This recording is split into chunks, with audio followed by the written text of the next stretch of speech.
할렐루야. 주 예수의 은혜와 평강이 있을지어다. 자, 우리가 오늘은 시간이 더 많지 않아요. 짧게 여러분들에게 정리 잘 하고 지나가겠습니다. 이번 주간 우리들이 한 열흘 동안 말씀을 살필 주제는 기적이 일어난다. 어쩌면 믿음의 길을 가는 그리고 새해를 시작하는 우리들에게 굉장히 중요하고 절실한 말씀입니다. 여러분 다 서로에게 크게 한번 이야기해 봅시다. 기적의 주인공이 됩시다. 할렐루야. 여러분 우리가 기적에 대해서 얘기를 할 때 절대로 뺄 수 없는 건 뭐냐면 기적은 누가 베푸신다? 하나님께서 베푸셔요. 왜 하나님께서 베푸시느냐? 바로 그 기적이라는 말 자체가 하나님께서만 하실 수 있는 일이에요. 기적은 일상을 뛰어넘는 일이에요. 일상을 뛰어넘는 일. 그래서 여러분 지금 며칠 동안 말씀을 드렸지만은 왜 그렇게 사람들이 예수님 옆에 있고자 하고 예수님을 따라다녔을까? 예수님께서 일상적인 일을 뛰어넘은 그 역사를 일으키셨기 때문에 그래요. 기적이 바로 그런 겁니다. 기적이라고 하는 것은 상식을 벗어난, 일상을 벗어난 놀랍고 특별하고 기이한 일이 기적이란 말이에요. 초자연적 현상, 초자연적 역사. 초자연적이라는 말이 느닷없는 일이라는 말이에요. 물론 우리가 기적이라는 말이 좀 있을 수 없는 일 막 이런 정도의 개념이기 때문에 그렇지만 성경적인 기적은 초자연적인 역사예요. 그래서 우리가 창조라고 하는 단어를 사용을 할 때 우리가 무언가를 만든다, 창조한다 라는 단어를 하나님만 사용할 수 있듯이 기적이라고 하는 단어 또한 사람들이 일반적으로 행하는 뭐 조금 특별한 재능, 마술 같은 일 이런 걸 말하는 건 아니에요. 제가 말씀드리는 기적은 초자연적 현상이에요. 그런데 그 모든 것들은 왜 하나님이 가능하냐? 바로 하나님이 온 세상을 지으셨고, 즉 창조주 하나님이시고 그 창조주 하나님께서 다스리시고 지금도 섭리하시기 때문에 기적은 하나님께서 행하시는 일이라는 것이에요. 하나님 누구에게? 인간에게. 그 인간이 누구냐라고 할 때 바로 나를 말하는 거예요. 여러분 우리 신앙은 객관화가 아니에요. 신앙은 주관적인 거예요. 1000명, 10,000명이 다 말을 해도 여러분 우리 주변에 그런 사람 많잖아요. 그렇게 우리가 솔직히 말하면 이 시간에 이 자리에 있을 정도면 우리는 평생 예수 믿고 살고 예수에 미쳐서 사는 사람들 아니에요. 누가 봐도 우리 동네에서 저 사람 교회 다닌다 다 아는 사람 아니에요. 그리고 나하고 관계가 보통 관계가 아니야. 날마다 만나기도 하고 별것이라도 다 나누기도 하고 함께 웃고 함께 울기도 하고 그런 관계인데 딱 한 가지는 절대로 안 해. 교회 가자 그러면 안 와. 예수 믿자 그러면 안 해. 안 한다니까요. 이게 참 희한한 거예요. 만인이 다 좋다고 온 가족이 다 예수 믿어. 그래도 마음이 안 열려. 여러분 금년에는 우리가 그 마음 열리도록 더 기도합시다. 그래서 하나님이 그 영혼 때가 있으니까 그 영혼 하나님이 사랑하셔서 구원해 달라고 우리가 할 일은 기도인 거예요. 아이고 너는 틀렸다 가위표 100개다 포기하지 말고 우리가 포기할 일은 아니에요. 왜? 구원은 하나님의 일이기 때문에 하나님의 일이기 때문에 이처럼 신앙적인 것은 천인이 옳다고 해도 만인이 옳다고 해도 내 마음이 안 열리면 안 되는 거예요. 그래서 신앙은 객관적인 게 아니야. 모든 인간이라는 표현이 아니라 나. 기적은 누구에게 필요하다? 나에게 필요하단 말이에요. 기적은 나에게 필요해. 여러분이 기적의 주인공이 되시기를 주님의 이름으로 축원합니다. 사모해야 돼요. 사모해야 돼. 하나님 앞에 사모하는 거예요. 나에게 주어진 결과가 무엇이다? 긍정적인 결과여야 돼. 긍정적 결과. 부정적인 것을 기적이라고 말 안 해요. 그건 망하는 거예요. 망하는 것. 하나님께서 나에게 베푸시는 기적이 망하는 것이면 우리가 뭐 한다고 그 기적이 일어나는 일을 소망하고 기도할 거예요? 아니에요. 담임 목사가 지금 끌고 가고 있는 이 기적이 일어나는 여러분의 기적이 주인공이 되기를 바라는 것은 바로 이 긍정적 결과를 말하는 거예요. 공식이에요. 공식. 그런데 이 기적을 누가 베푸신다? 정말 중요한 것은 하나님이 기적을 베푸신다는 거예요. 하나님이. 우리가 3일 동안 살폈던 마태복음 5장의 본문, 마태복음 4장의 본문도 보면 사람들이 다 원하는 게 뭐예요? 예수님 따라다니는 이유가 기적을 원해서예요. 지금도 마찬가지. 지금도. 물론 저는 예수님 믿고 구원받은 것이 내 인생의 가장 큰 기적이라고 그렇게 신앙하는 사람이에요. 여러분, 그런데 우리가 기적이 일어나기를 원한다면 우리가 해야 할 일이 있어. 첫째, 예수님 신앙 가져야 돼. 따라서 합시다. 오직 예수님. 두 번째, 하나님 신앙 가져야 돼. 따라서 합시다. 오직 하나님. 하나님 제일주의.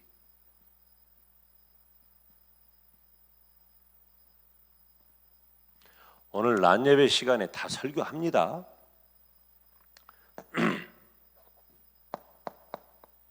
쉽지 않아요. 특히 이 시대 모든 물질과 문명과 문화와 환경이 이렇게 극도로 발달한 이 시대에 인간의 교만이 눈에 안 보이는, 여러분 지금 세계에서 제일 높은 빌딩들 그런 것이 바벨탑이 아니에요. 물론 그것 또한 일부분이기는 해요. 바벨탑의 영역이기는 해요. 영역이기도 해.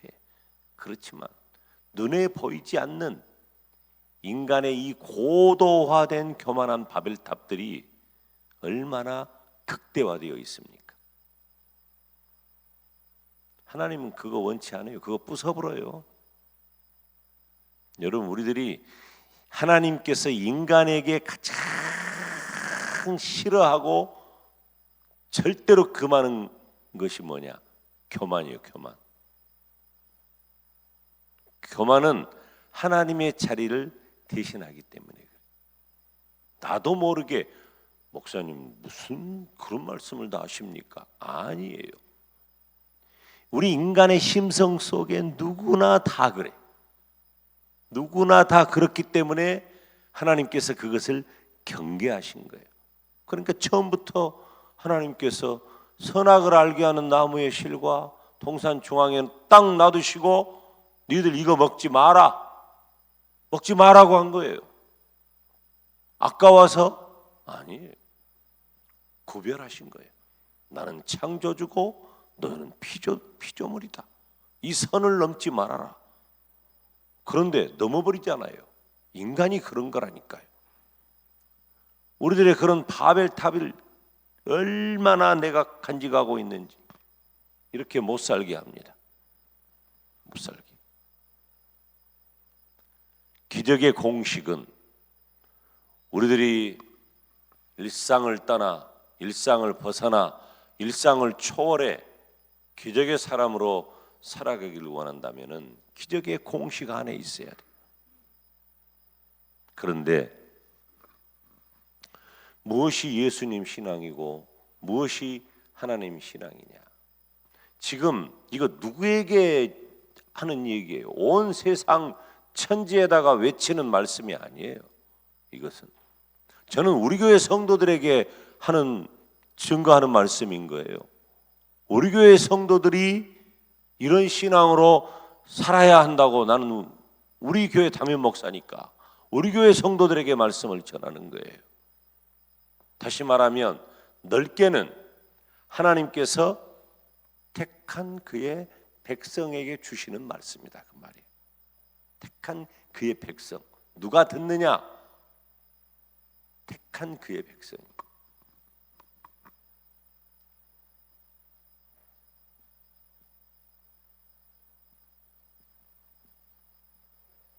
하나님의 백성이 누구예요? 이스라엘 민족이잖아.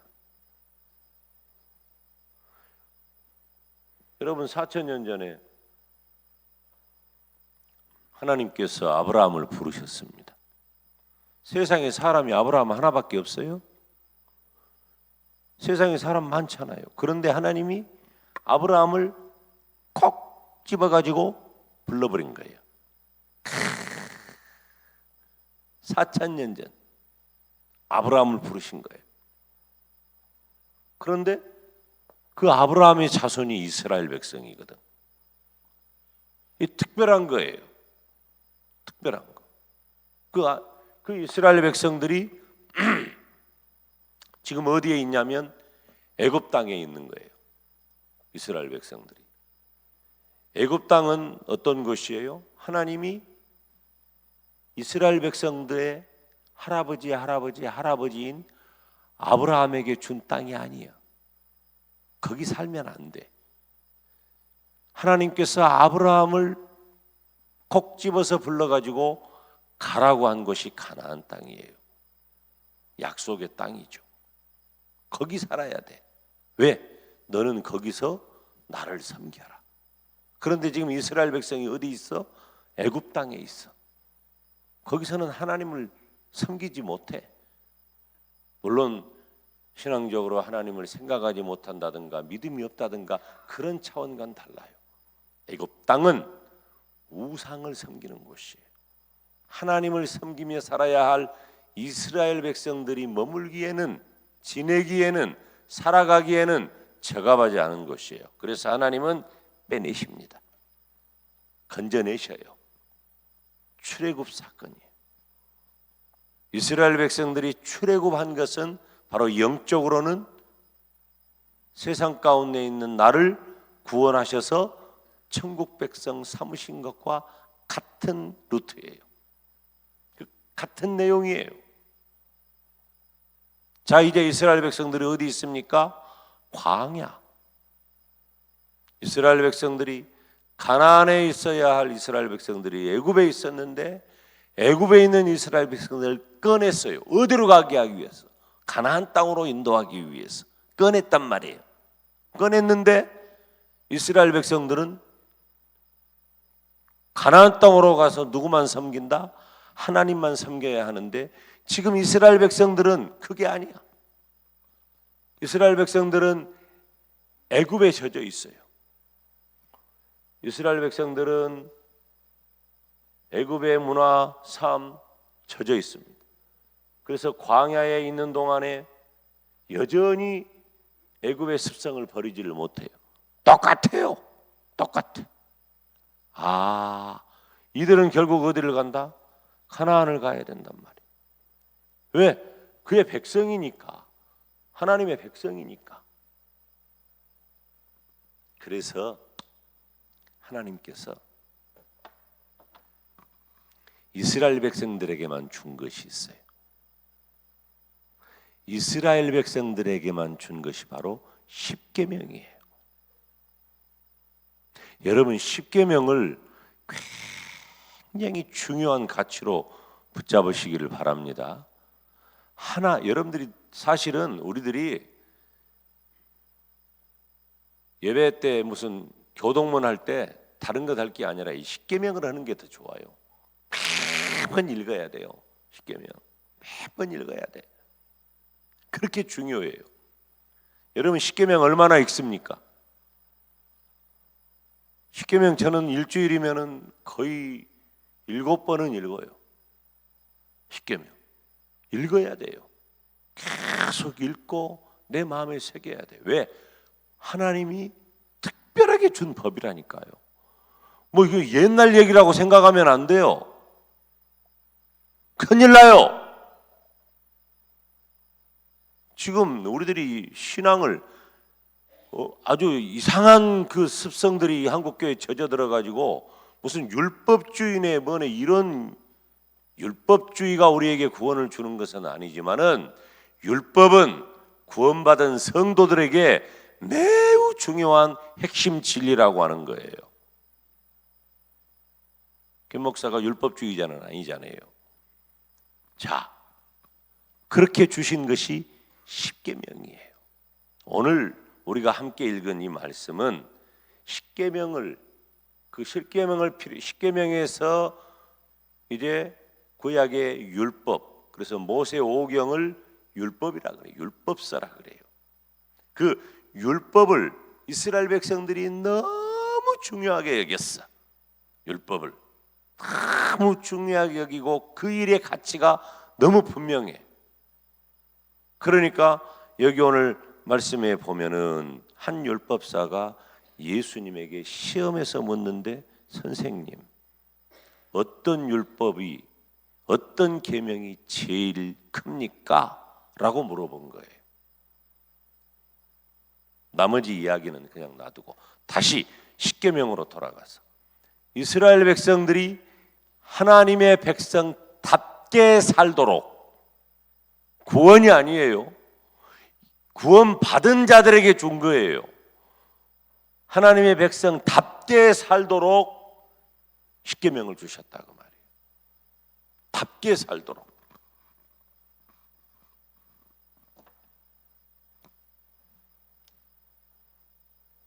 이스라엘 백성들에게 계명을 주셨어.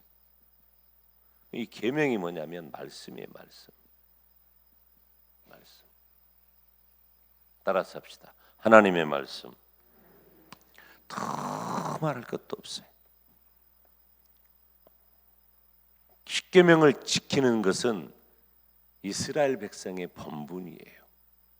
즉 하나님의 말씀을 듣고 지켜 행하는 것은 성도의 본분이에요. 우리가 예수님을 믿노라 하고 믿음의 경력이 있노라 하고, 여러분 우리가 어느 정도 잘 살고 있는 것 같죠? 냉정하고 엄격하게 세밀하게 누구도 못합니다. 내 스스로 봐야 돼요. 내 스스로. 우리가 금년 한 해 시작하면서 엄격해야 돼요. 출발부터 좀 엄격해져야 돼. 내가 하는 생각, 나의 언어, 나의 행동, 나의 삶, 누구답게? 이스라엘 백성답게. 이 시대를 살아가는 영적인 이스라엘, 하나님의 백성답게. 오늘 주의 종이 안수하며 축복하며 기도할 텐데, 누구에게 안수하고 축복하고 기도합니까? 성도들입니다. 하나님의 백성입니다. 성도가 그렇게 중요한 거예요.